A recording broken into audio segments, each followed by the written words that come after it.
Greetings and salutations, everyone. I hope everyone is doing well today. Well, today I've got 3 encounters coming from Louisiana and 1 from Mississippi. Before we get into these Dogman encounters, a couple links I'd like to share with you. As you know, I rely on my Patreon, my PayPal, and my merch to help this channel to continue to grow and go. I also have a second channel for creepypasta, fan fiction, and scary voice acting. Stories that don't fit on this channel. That link is in the description below as well. I also started a GoFundMe page to help get equipment for cryptid, ghost, and urban exploration videos that I'm going to be doing in the late spring, early summer. If that's anything that you're willing to help with, that link is also in the description below. Now I've definitely taken enough of your time. Let's get on with these Dogman encounters. Shall we? Our first Dogman encounter comes to us from Rapids Parish, Louisiana, June 1987. I was 14 years old and lived in central Louisiana at the time. My mother had always been interested in the paranormal. She'd buy copies of UFO magazine and watch documentaries on Bigfoot and the Loch Ness Monster, etc. So I just grew up being interested in things like that, at face value. I always believed in them, but never had any inkling that werewolves, dogmans, or whatever could possibly exist. Anyway, I lived in a mobile home park, which was on a 2-lane highway, Highway 28 East to be exact. It was a long street with a cul-de-sac type of dead end. At the dead end to the left was the only brick home in the park. Straight ahead was a thin patch of woods and several trails going off in every direction. To the right slightly was a deep ditch that people had dumped junk and trash in, like old washing machines, broken laundry baskets, or what have you. A thin metal wire fence ran from the ditch across into the woods and out of sight. We, the kids in the neighborhood, had what we called a club, where we would all gather to hang out. Some of us had gathered busted or discarded dining room chairs and placed them in the center of what was the thinnest area of trees. I had come there to figure out where to put everything. Beyond the deep ditch, further into the woods, was a small stream with hills on each side. An enormous old oak tree had fallen beside the stream on the side I was on. I spotted an old folding metal table near the stream and went down to inspect it. I thought it would be a good item to put in the center of the chairs. It seemed to be in good condition, so I decided to head home. I figured I'd get it the next morning. The next morning, I made my way towards the metal wire fence, which somehow, I don't know, had been bent on both its top and bottom inwards towards the center of the fence. I was about to duck under it when I heard a distinct sound of sniffing, so I turned to see what it was. Standing on the other side of the stream was a 7 to 8 foot tall creature sniffing the air. Its head was turned slightly. The first thought that entered my mind was, oh my God, werewolves are real. It stood on 2 powerfully built muscular legs, which ended in enormous paws. It had no tail. It had a muscular chest as well as extremely muscular arms and hands. The hands seemed to have the same kind of pads that a paw has, but they were arranged differently. It had a wolf-like head and tall, pointed ears. The eyes glowed red. The ears were in proportion to the head. It had a snout or a muzzle. It kept sniffing the air as it stepped over the tree trunk like it was nothing. I would have had to physically climb over it to get over it. I thought it was coming after me. It stopped and seemed to be breathing or panting, but there was a deep rumble that accompanied it. I decided to get out of there before it did see me and ducked under the fence. I ran to my bike, which was parked off the road, and pedaled my butt home. I never went into those woods again after that. About a month and a half to 2 months later, we moved to Mississippi. It wasn't until many years later that I discovered the term Dogman. It scared me, but also started me on my fascination with ancient myths, legends, werewolves, and many other non-Bigfoot type cryptids.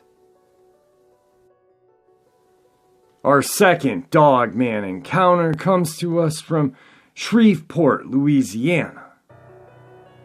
There are poultry farms located east of Shreveport. In November of 2017, there had been incidences of Dogman encounters on this farm. The footprints, dead chickens, sightings, and even farmers shooting at the creature with shotguns, rifles, and pistols, and video was taken by one of the overseers on duty. What is bad is there are several other farms over the area that have had these werewolf Dogman encounters, and it's bad for the business. We must have the wildlife agents deal with tracking them to their lair of residence and terminate these damn things. The frequency of incidences is more and more. These farmers are not in the mood to have their lives torn apart by these Dogman, and unless dealt with now, they will do more damage as far as being broadcast to the general public about these demons and their doings. They are not informed, and the capers that prevail are unchecked by most area farmers and residents. This story should be a wake-up call for the law enforcement community and the area farmers as well as civilians to make a stand against these werewolf Dogman encounters. Our third Dogman encounter comes to us from Crowley, Louisiana. May 2010. Herringbone, my German Shepherd hunting dog, and myself went early to hunt this morning at 5:45 along an old abandoned railroad bridge that crosses the bayou close to my home town of Crowley, Louisiana. Population 13,452. As it was early, there was a humid fog and dark enough to not see anything. As we walked slowly in between the rails of this old set of rusty railroad tracks, Hunterbone stopped and looked ahead down the rails as if he heard or sensed something. With nothing in view, we continued along, only for Hunterbone to now stop abruptly once again. "What is it, boy? A raccoon? A rabbit? What?" Suddenly, a huge, hairy dog thing came out of the fog down the rails, standing on its hind legs, upright. Oh, shit! I was terrified and fearful and raised my Remington 12 gauge to fire 2 rounds of buckshot over this wolf thing's head. Blam! Blam! The critter howled loudly and turned to run back the rails across the old bridge, and I could hear as he snapped shrubbery and foliage in the distance. Hunterbone and I ran back towards the pickup, and I turned about 50 yards to fire 2 more rounds for insurance so we would make it home. As fast as we got to the truck, we hauled Boogie fast back to the main road that leads to Crowley. As we pulled into an Exxon gas station, I saw a Louisiana State Trooper and explained my ordeal to him. He said he has had hairy dog creatures run in front of his cruiser at night, and it disturbed him greatly, but that the thing always heads off into the woods or jumps off the road. Well, okay, I'm going home to chill out later. As I sat at home, I tried to rationalize what in hell I experienced and why. For one thing, after 25 years of bayou hunting, why the heck didn't I never see this thing before? This experience will keep me from hunting alone in the future. This really rattled my chain for certain, and I suggest if you're gonna hunt here in South Louisiana by yourself, be prepared. Our fourth and final Dogman encounter comes to us from Hancock County, Mississippi. This occurred in early December of 2011 at around 2 a.m. in the morning. A friend and I were sitting in my bedroom hanging out whenever we both noticed something move over my surveillance monitor. I had a camera pointed down my driveway so I could see whenever I had company drive up. When we both looked, I saw what appeared to be a large canine running on all fours, and in the mid-run, this thing came up on its hind legs and continued running across my field and across my drive and into my brother's field on 2 legs. I was in shock, and my friend immediately turned to me with her mouth wide open. I asked her, "What did you just see?" And she replied, "Well, what did you just see?" I saw where this was going, so I then asked her, "How many legs was it running on?" She replied, "It was running on 4, but went on 2. I then had a cold chill run through my body as I knew she saw what I had seen. I jumped up and grabbed my night vision scope I had recently purchased and ran to my front door with my friend behind me. I must admit I was hesitant to open that door for fear of it maybe standing there. So I opened the door while letting out a roar, as maybe to shock it if it was there, but it wasn't. Hey, I don't know. I cautiously walked out onto my front porch and took the scope and scanned the front of the field. There was nothing to see nor do. I know which direction it went, and besides, where I had last seen it. I waited until daybreak and went out to where it crossed my driveway and found paw print that was good 12 by 12. I was stunned. I just stood there looking back into the woods it had come from and looked south to where it was headed. I had no way to save the print and didn't think to take a picture at the time, nor was my camera recording at the time of the sighting either. From what I could see on camera, this thing was massive in its upper body. I could still remember seeing the muscles flexing and the muscularity of its upper back as it came to a full height. It was running in weeds that came up to my waist, but on all fours it was a good 2 feet above them, and when it went to full height I would estimate it to be a good 8 feet tall. Due to the camera showing only in black and white, I didn't get to see its color, but it was dark. Its head was something else that stands out, as I could see the snout and its pointed ears, which were laid back whenever it went onto 2 legs.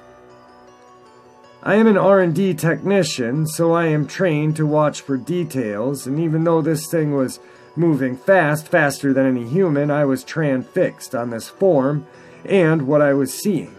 It was headed south into property that connects to Stennis Space Center's buffer zone, which is over 100,000 acres of untouched and uninhabited acreage that was put aside for the Space Shuttle program in Hancock County, Mississippi since the 60s. So it has all the resources it needs in order to survive in those woods and go undetected. I've always been an outdoors man, but since that sighting, I will not go out in the woods without a gun on me. I know for a fact I don't want to run into that thing up close. 4 amazing Dogman encounters. The last one was pretty amazing to me, that this thing was running full speed almost on 4 legs, and then just keeps on running without breaking pace on 2. That just goes to show that they don't have to stand still to go from quadruped to bipedal. Just shocks me. And then to know that this thing has over 100,000 acres of untouched, protected land to live on. Get out, man. Get out. Anyway, I hope you enjoyed these encounters, and I want to thank everybody for all your support. And if you've got anything that you'd like to share, my email is in the description, or you could just share it in the comments and let me know that you want me to post it. And with that, guys, I bid you farewell.